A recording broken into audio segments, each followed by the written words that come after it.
Thanks for plugging in to Rethinking a Dollar. I'm excited to have today's guest, Brian K. Smith, creator and publisher of JunkSilverBook.com, sit down with us today to discuss his book, The Complete Guide to U.S. Junk Silver Coins. I'm sure you're going to find this to be very educational. I want to encourage you to click the subscribe button below for more monetary news updates as well as RTD interviews. Enjoy this conversation. Welcome to Rethinking a Dollar. Today I'm excited to have my guest, Mr. Brian K. Smith. He's a researcher, monetary enthusiast, as well as an information technology specialist, joining us today to discuss his fascinating book on the evolution of our nation's coinage. Brian has put together a comprehensive book which covers everything you need to know about the U.S. junk silver coins, from the history of how and why the government made the switch from silver, and the many benefits of holding junk silver today. So, Brian, welcome to Rethinking a Dollar. Thanks a lot for having me on. Well, I appreciate you definitely, getting me a copy of your book. I had a chance to go through it, and definitely you did a lot of extensive research on that with the graphs and the pictures and whatnot. So I'm looking forward to diving into it. And I wanted to first off start off, give us a little information about yourself. Who is Brian K. Smith, and how did you come into the whole coinage aspect? Right. Well, I got interested in silver a few years ago, and I've always been kind of a coin collector, and so I kind of gravitated towards the junk silver. And it's just a really interesting topic to me to think about our silver coins and the value that they retain. And so I've just done a lot of research into it and written a book about junk silver. So sounds good. Sounds good. Now, typically when I start off my interviews, I like to ask a couple rethinking the dollar questions, being that the whole idea of rethinking a dollar is that there's more to the dollar than what we were taught in school or what we know today with our current monetary system. So what comes to mind when you hear the words rethinking the dollar? Well, I think rethinking the dollar is something we kind of all need to do. We all need to put some thought into what is a dollar. And I think asking yourself the question, what is a dollar, it's a really difficult question to answer today.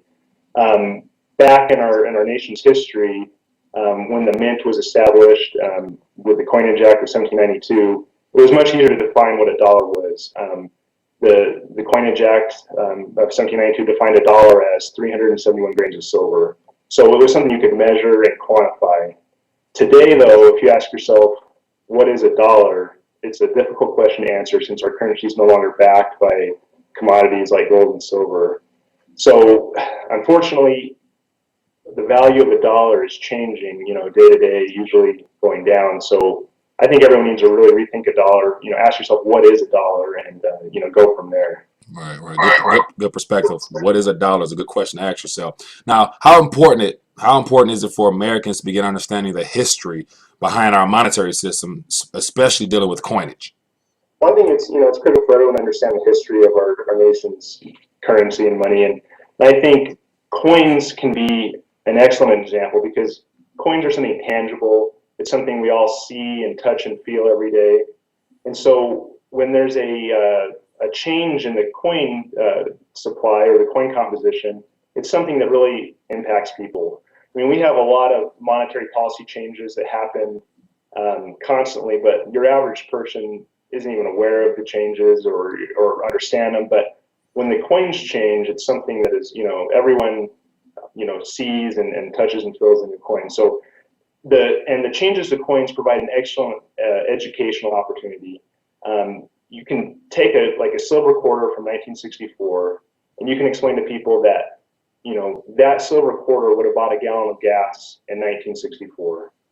If you had that same silver quarter today, you could take it to any coin shop across the country and sell that silver quarter for about $2.50 today, and you could still buy a gallon of gas with that same silver quarter. So these silver coins have basically retained their value, and you could buy a gallon of gas with a silver quarter in the early 1960s, and you can't today. And it's not just a gallon of gas. You can take that example and also look at like bread and eggs or a lot of other different things that we buy on a daily basis, and those silver coins have retained their value. And you can even, I recently on my website posted an example of a Ford Mustang. That car has been produced for about 50 years now, so it's a good example. Back in 1964, a Ford Mustang cost about $2,400, and if you had saved $2,400 worth of silver coins today, they'd be worth about $24,000, which coincidentally is about the cost of a Ford Mustang entry model today.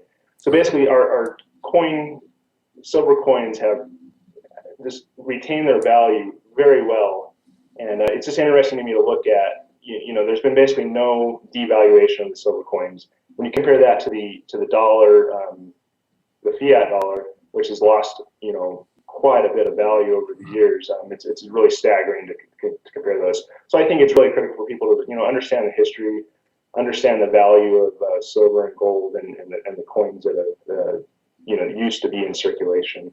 Right. Good explanation there. Now let's dive into your book a little bit, The Complete Guide to U.S. Junk Silver Coins. Now, how did that come about? I mean, you mentioned that you're a coin collector. Why now? Why did you decide to finally, put the pen to paper and give us a guide on junk silver? Well, I got really interested in junk silver a few years ago. I wanted to find some more information so I could make some smart purchases of junk silver, because there's a lot of deceptive marketing with junk silver. Because one of the challenges with junk silver is, a silver quarter or something, it isn't marked on the quarter how much silver is in it. So you have to understand what years of quarters or coins have silver in them, how much silver they have in them, so that you can make a smart, educated purchase. So I went out and I looked for a book on the topic of junk silver. I couldn't find one.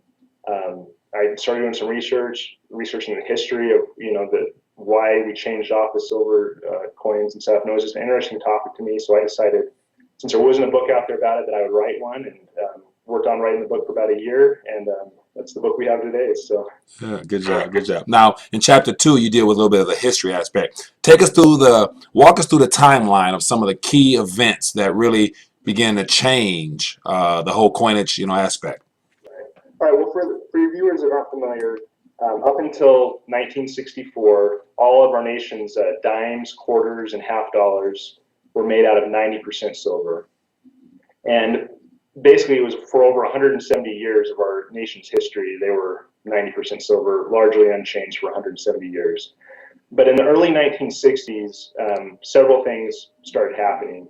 We saw a rise in the price of silver. There were coin shortages in the 60s, and there was more industrial use of silver. And basically, the silver usage was exceeding what was mined every year. The coin shortages were pretty widespread. There were several things blamed for the coin shortages. Some people blamed the vending machine business, which was exploding at the time, the coin-operated vending machines. Some people blamed coin collectors. But what it really was, though, was the coin speculators.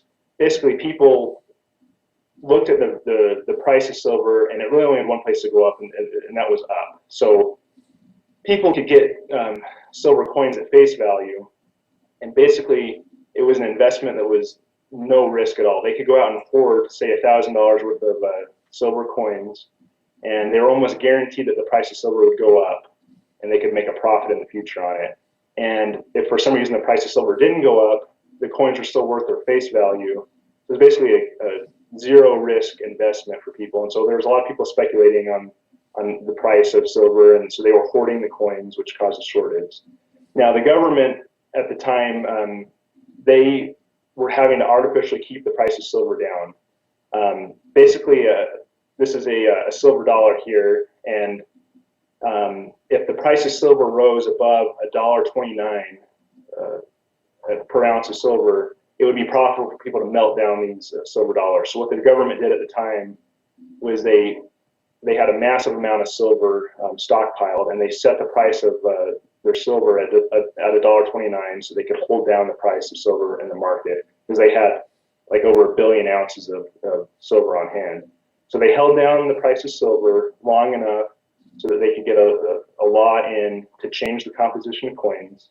And in 1965, they changed the coins to copper-clad coins with no silver in them, and that's basically the coins that we have today. And so that's kind of the history of why they made the change and how it happened. All right. Now, what's some ways of categorizing the silver as value-wise? Right. Well, so basically every coin out there has 3 different values. You have a face value. That's, like a quarter is worth 25 cents, a dime's worth 10 cents. That's the face value. You have a numismatic value, which is like the collector value. So like if you had like a 1909 penny with an S mint mark, it might be worth $100 based on its numismatic or collector value. And then you have the intrinsic value, which is the value of the metal within the coins. And junk silver coins are basically the old silver coins that have no numismatic or collector value, but they have intrinsic value based on their silver content. So old silver coins, like for example, a silver quarter is worth about $2.59. A modern quarter today, copper clad, its intrinsic value is only about 5 cents or so because it's made out of cheap base metal. So those are the three basic values of every coin: the face value, the numismatic value, and the intrinsic value. All right. Now I know nowadays with silver bullion, counterfeit is a really big thing where you have to be careful where you get your bullion from or whatnot. Now, is counterfeit a big issue with pre-64 coins, or give me a little bit of information about counterfeits, how to be aware of those type of things? Right. Well, counterfeiting right now, it's mainly an issue with like the silver dollars, like the Morgan dollars and the peace dollars and stuff like that. You kind of have to be careful where you're buying from. I'd recommend buying from a reputable dealer, within the United States. You have to be particularly careful buying from overseas where, places that are outside the reach of the Secret Service, investigating counterfeit claims and stuff like that. So mainly it's a problem with silver dollars, but it's also beginning to be more of a problem with, the other, quarters, dimes, stuff like that. It's mainly a problem with those with like key dates and mint marks for numismatic value. So people will, basically mainly counterfeit to get collector value out of these coins for key dates. But one thing to keep in mind though is the government's not making any more new junk silver. What we have out there is all that's going to be out there. But counterfeiters are still making more and more counterfeit coins. So basically the ratio of counterfeit coins is going to go up just because the junk silver supply is never going to go up anymore, but the counterfeit coins are, more and more prevalent. So it's something that's going to be more and more of an issue in the future. And in the book, I cover, several different ways of how you can detect, if a coin's counterfeit or not. So what's the easiest way that someone who just may come across something on the streets real quick and they want to how can I test and make sure this is real? Right. What's the easiest way you would recommend? Yeah, so really there's not one single way to do it. The best way to do it is take several different things, several different tests and put them all together. One really good way is to weigh the coin and compare what the weight should be. A lot of times counterfeits are underweight or overweight because they're made of different metals. You can also do a test with a magnet. Any silver coin should not be attracted to a magnet. So if you have a silver coin and a magnet sticks to it, then it's not silver.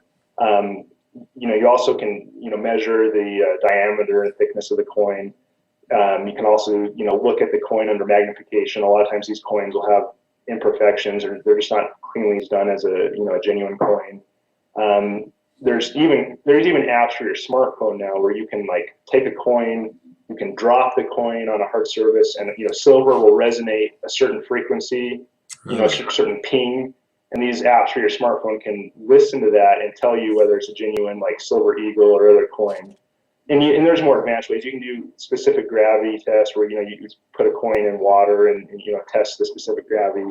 But basically, the main thing to keep in mind with counterfeits is they make them out of different metals, so they're going to have a different weight or thickness, or basically, you want to take all these things into consideration. If you test the weight, test it with a magnet, measure it, visually test it, you can be fairly confident that it's a genuine coin, especially if you bought it from a reputable dealer, within the United States. Right. Now, have you come across any counterfeit coins throughout your collection, where it really brought to your attention to make sure you're aware of this subject matter, or no? Yeah, especially when I'm buying the silver dollars, I'll always look at them closely and test them and make sure I feel confident that it's a genuine coin. And looking online, you can find a lot of people who bought coins, especially from overseas, where they get them and they're counterfeit. Usually though they're pretty poorly done counterfeits, so you can tell. But as time goes on, the counterfeiters get more and more sophisticated, so you have to be more and more careful, to watch out for that. All right. Now let's travel back in history a little bit. Let's go back to the mid '60s when everything began, when the silver was no longer redeemable, or firm certificates rather, and no longer included in the coinage. Like, get from based on your research, give me some of the stories you came across on hoarding, or just what was the time frame like for those who are aware of the transition of our monetary system. Right. So in 1965, with Coinage Act, they debased the currency and started making the copper-clad coins. And there's an economic principle called Gresham's law, and what that states is basically that the bad money will drive out the good money. And essentially, what that means is that the debased, the less valuable currency will drive out the good, more valuable silver coinage out of circulation. And this went into effect almost immediately once the new clad coins came out. Basically, within a few years, the silver coins were all but completely removed from circulation. And an example of how Gresham law works, suppose you were back in time in the 60s and you bought a few gallons of gas, you went into the store to pay, it was 75 cents, and you looked in your pocket and you had three silver quarters and you had three copper-clad quarters. What you're naturally going to do is look at those quarters and say, okay, I'm going to pay the store with the cheaper, copper-clad quarters, and I'm going to hold on to the silver quarters myself because they're more valuable. And on the other side, if you're the store owner and somebody pays with $1 and you need to give them change, and you look in your cash register and you have silver quarters and copper-clad quarters, what you're naturally going to do is you're going to hold on to those silver quarters for yourself, and you're going to give change back with the copper clad quarters. So basically, what happens is the copper clad quarters freely circulated, and everyone held on to the silver quarters since they were more valuable, and drove them out of circulation. The other thing that was happening at the time, there were a lot of coins melted down at the time. For a couple of years, the government even made it illegal to melt down silver coins. But once they were all driven out of circulation, they raised that ban and people were allowed to melt them. So there were quite a few silver coins melted down after the price of silver went up, so that it was profitable to melt down those coins. Right. Now, recently, I came across an article not long ago about how there's some legislation being proposed that will begin to change the composition of current coinage. And so, basically, looking to debase currency coinage again. Give us a little insight into that. You have a chapter in there, chapter 13, that deals with U.S. coin debasement. Explain some of that and what that means to the current coins we have now. Right. So the first thing to understand is there's a term called seigniorage, and that's basically the amount of profit the Treasury makes on coins. It's the difference between the face value of the coin and the cost to produce the coin. So, for example, today it costs the Treasury about 9 cents to make a quarter, and so they make about 16 cents of seigniorage profit on each quarter that they make. Now, over time, since the 60s, we've had one other debasement that happened. With pennies, they used to be made of 95% copper, and in the early 1980s, the price of copper was rising, so that the Treasury was losing money on each penny they produced. So what they did in 1982 is they debased the penny. They switched from copper to zinc. So the pennies today you see in circulation are zinc, and the copper pennies are still being pulled out of circulation. And you can even go on like eBay and buy bulk copper pennies, pre-1982 pennies. But even though they switched the penny to zinc, they're still losing money on each penny they produce. Today it costs about 1.7 cents to make each penny, and the nickel costs about 8.1 cents to make each 5-cent nickel. So they're losing money on each and every penny and nickel that's minted today. And in 2013, they lost about $55 million on pennies and about $49 million on nickels. They're making a big profit on dimes and quarters though, so that kind of makes up for it. But basically, this has gotten the attention of Congress that they're losing money on every penny and nickel that's minted. So Congress passed a law back in 2010 that mandated that the Treasury look into alternative metals for our nation's coinage. The Mint has been studying that for several years, and basically they're still studying what they're going to do, but I think it's likely that we'll see some kind of change in our current coinage, the composition, sometime within the next several years. We might even see at some point the elimination of the penny from circulation, like Canada has done a couple of years ago. Mm-hmm. It's hard to predict what's going to happen, but I think they're not going to be able to keep producing pennies and nickels at a loss forever. So at some point, there'll probably be some kind of change there with the composition of those coins. All right. So would you say it'd be a good idea to begin, I guess, hoarding, quote unquote, hoarding some of the pennies and nickels now, because of a couple years from now, value wise, it may be a lot more than the face value on those coins? Right. Yeah. I mean, if you come across the pre 1982 copper pennies, they might be worth just thrown in a jar somewhere. The nickels today, you don't even have to sort those. They're all, they're basically made of 25% nickel and 75% copper. I think it's likely in the future that they will be worth more than their face value. In times past, in recent years, before the commodity prices came down, nickels were worth quite a bit more than 5 cents. So yeah, I mean, it's kind of one of those situations where if you hoard a bunch of nickels and the price doesn't go up, you can always take them down to the bank and turn them back in.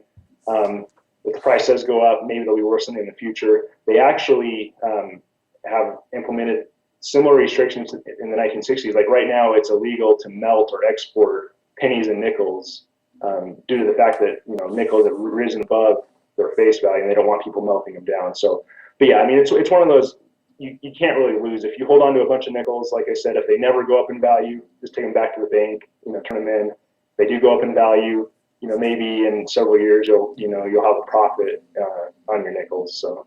All right. Now, as we draw towards the end, I want to get your take on, the dollar as well as just the role of precious metals in our monetary system.